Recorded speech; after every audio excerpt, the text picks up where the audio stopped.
Assalamualaikum warahmatullahi wabarakatuh. Nama saya Vivi Nur Alifah, NIM 19510053. Di sini saya akan menjawab tentang soal ujian akhir semester mata kuliah manajemen pemasaran. Sebelumnya saya mohon maaf karena saya tidak bisa menampilkan PPT di video saya karena saya mohon maaf nggak bisa ngeditnya, tapi insya Allah saya akan berusaha menjelaskan materi yang akan saya bawakan dengan sejelas-jelasnya agar bisa dipahami oleh teman-teman sekalian. Untuk yang pertama itu ada pengertian sistem informasi menurut Al-Bahra bin Lajamuddin itu tahun 2012. Nah, untuk soalnya sendiri adalah bagaimana perbedaan penggunaan sistem informasi yang dimiliki antara perusahaan berskala besar nasional dan multinasional dengan perusahaan yang berskala kecil. Nah,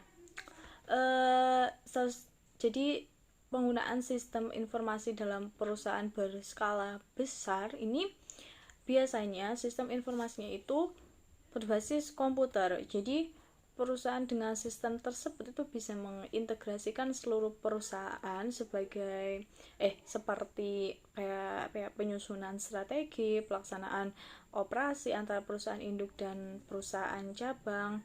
Itu biasanya dilakukannya itu berbasis komputer gitu. Nah, sedangkan untuk perusahaan yang berskala kecil ini mereka ada kendala di dalam penerapan sistem informasi pemasaran. Itu kayak belum adanya kegiatan promosi secara terpadu yang menggambarkan profil UKM tersebut. Itu biasanya tuh karena UKM itu nggak punya data atau dokumentasi untuk melakukan kegiatan terpadu.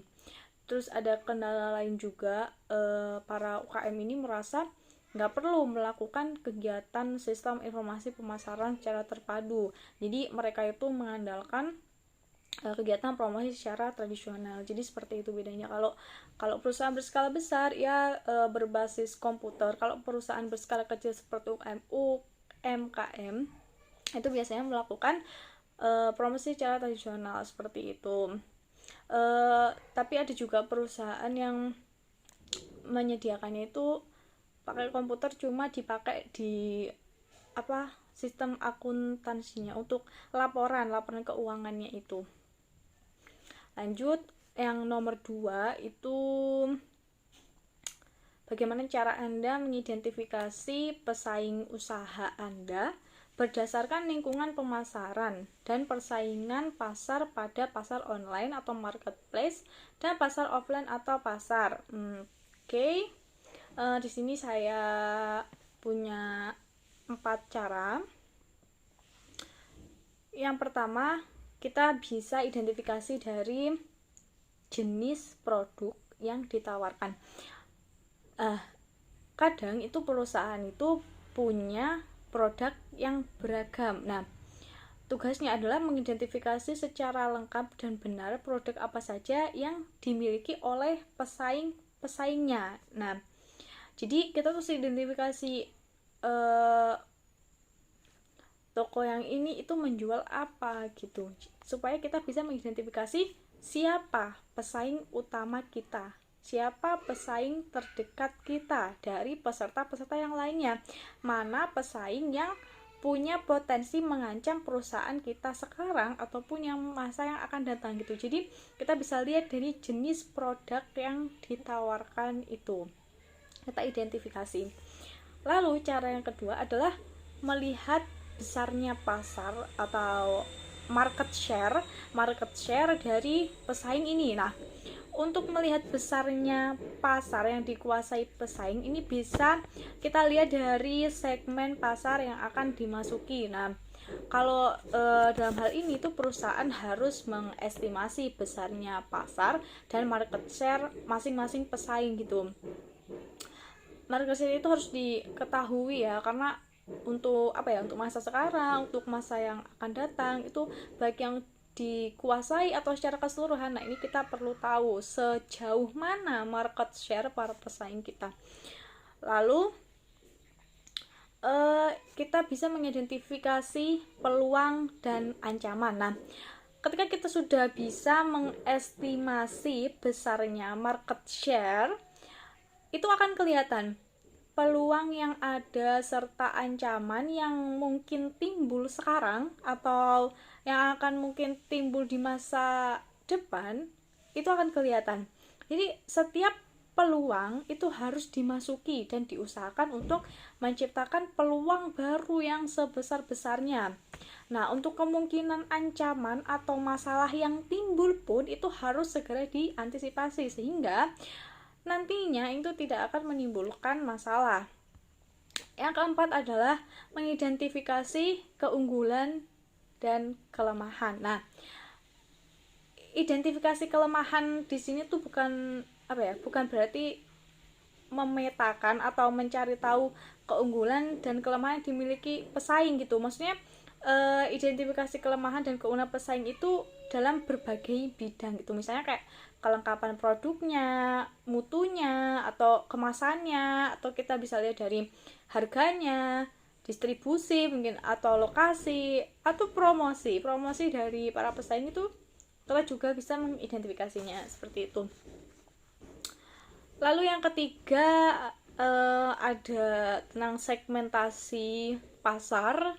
Itu sudah dicantumkan menurut Kotler dan Armstrong.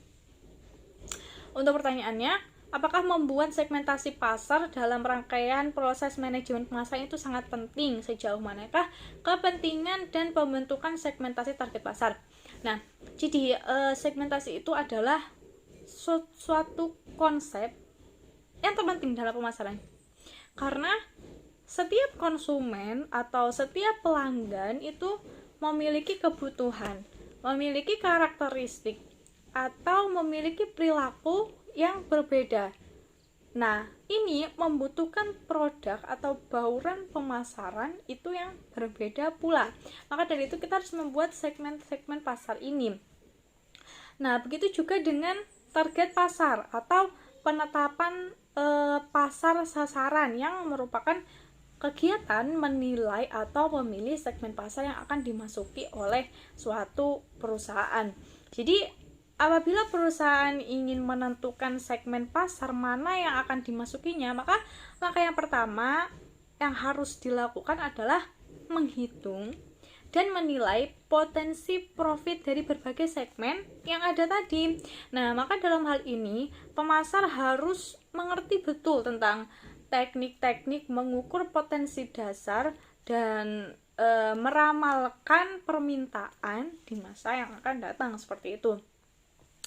Lanjut ke soal yang keempat ini, ada sebuah studi kasus. Di sini ada Bayu Prakoso, ini seorang mahasiswa yang sedang skripsi dan juga sedang revisi. Dia memiliki sebuah kedai makanan itu yang telah didirikan oleh ayahnya 1 bulan lalu. Dan dia merasa mampu untuk melanjutkan kedai tersebut, namun dia bingung langkah awalnya itu harus seperti apa. Di kedai Bayu ini menunya juga sederhana. Dia hanya berbasis ayam, ada macam-macam, ada ayam panggang oven, ayam bakar madu, ayam taliwang, ayam bakar kecap. Nah, di sini Bayu ini merasa yakin untuk melanjutkan usaha ini dan merasa yakin akan menciptakan penjualan yang meningkat. Nah, ini dikarenakan resep menu makanannya itu turun-temurun dari ibunya, dan ketika hari raya itu seluruh keluarga yang mengumpul itu sangat suka dan sangat menanti-nanti masakan ini gitu, resep ini gitu. Dan juga di rumahnya Bayu ini memiliki kandang ayam yang berisi puluhan ekor ayam gitu, biasanya dijual ke tetangga-tetangga. Dan daging ayamnya itu terjamin kualitasnya karena setiap hari itu diberi vitamin langsung oleh ayahnya. Di sini saya berlaku sebagai manajer pemasaran. Yang pertama, langkah awal dalam memasarkan produk Bayu itu seperti apa? Oke, di sini saya akan menggunakan 7 strategi dalam memasarkan produk. Yang pertama adalah mengetahui target pasar, ya, tentu mengetahui target pasar. Ini bisa, jadi kita harus menguasai target pasar kita. Ini bisa kita lakukan dengan riset misalnya. Lalu yang kedua, saya akan menggunakan sosial media sebagai tempat promosi.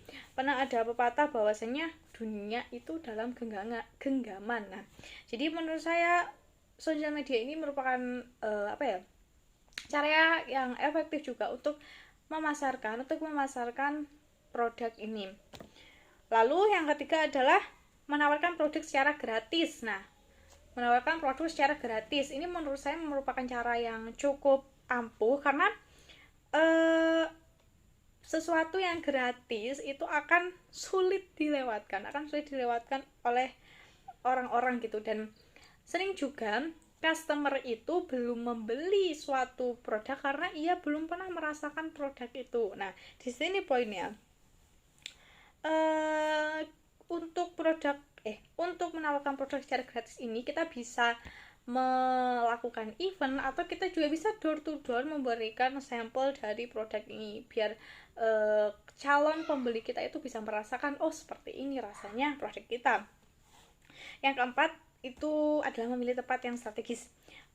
Jadi tempat yang strategis ini disesuaikan sama target pasar kita nantinya. Jadi setelah kita menentukan target pasar, kita bisa mencari tempat yang strategis dan juga harus disesuaikan dengan kemudahan untuk menjangkau tempat ini gitu. Jadi akses ke tempat ini.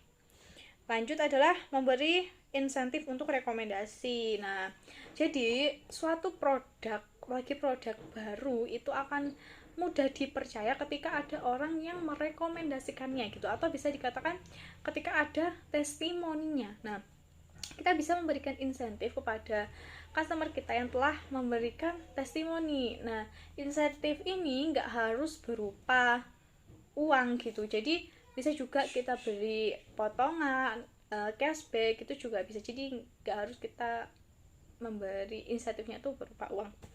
Yang keenam adalah menjalin hubungan yang baik dengan konsumen. Tentunya ini tujuannya agar konsumen tersebut menjadi langganan di tempat kita. Yang terakhir adalah menggunakan teknik mulut ke mulut gitu. Jadi sebagai pemasar, sebagai marketing, saya akan langsung turun untuk berkomunikasi kepada konsumen untuk menanyakan seperti apanya produk ini gitu. Karena ketika orang itu merasakan bahwa produk kita enak, maka dia akan mengatakan kepada temannya, oh di sana di kedai Bayu itu makanannya enak gitu. Lalu temannya ini mengatakan lagi kepada temannya gitu.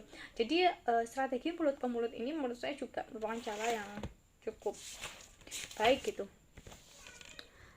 Lalu tadi yang memberikan insentif itu kita bisa satu kali dayung 2 pulau terlewati, dimana kita bisa menjangkau lebih banyak pasar dan mendapat kepercayaan dari mereka, dan juga kita dapat loyalty ke pembeli kita tadi yang telah memberikan insentif. Yang B itu adalah cara menentukan segmen dan target pasar agar tepat sasaran. Nah, ini kalau saya akan menggunakan riset. Semakin spesifik target pasar kita, maka semakin besar peluang kita untuk sukses. Nah, misal kayak kedai Bayu ini kan dia makanannya itu makanan yang berat gitu, berbasisnya ayam. Nah, ini berarti target pasar kita adalah orang-orang yang menyukai ayam. Tapi saya yakin di Indonesia itu rata-rata orang itu pasti, setidaknya kalau mereka nggak suka, pasti mereka tetap makan ayam gitu. Lalu ini juga kan resepnya turun-temurun dari yang biasa dihidangkan waktu hari raya. Nah, mungkin ini juga orang-orang yang merindukan momen hari raya, mungkin itu juga bisa menjadi target pasar kita. Lalu untuk memperluas pasar itu mungkin saya akan melakukan inovasi di menunya yang kan kalau dari menu yang sudah ada, dari menu yang sudah tertera di kedai Bayu ini, itu menunya makanan berat semua gitu. Mungkin saya akan membuat makanan ringan yang basisnya itu tetap ayam, bahan utamanya itu tetap ayam. Jadi mungkin akan dibuat kedai Bayu ini segala makanannya itu bahan utamanya itu ayam gitu. Itu kan bisa kayak kita buat cemilan-cemilan ringan gitu untuk memperluas pasar kita, karena kan kadang nggak semua orang itu pergi ke kedai makanan ketika mereka sangat lapar gitu, kadang mereka juga butuh cemilan. Nah, ini akan saya tambahkan. Lalu